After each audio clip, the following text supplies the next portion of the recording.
Unfortunately, his marker has been vandalized, but buried right here is Luther C. Sanborn.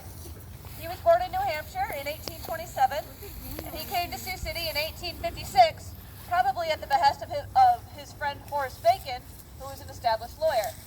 In 1857, Sanborn and his partners Joseph Flagg and John Ward purchased the steam sawmill at the mouth of Perry Creek from Bacon's company, the Sioux City Land and Ferry Company.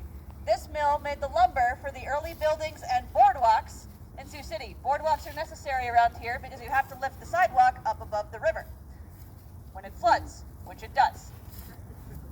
Flagg and Ward fled the city in the financial panic of 1857 and sold their interest to Judson L. Follett, who was up there. Sanborn and Follett opened other mills in Sioux City and the area. Their partnership lasted for over 40 years.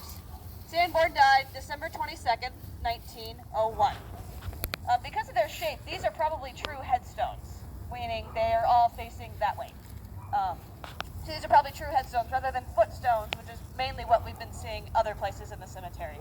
So yeah, Luther Sanborn. And now, just turn around.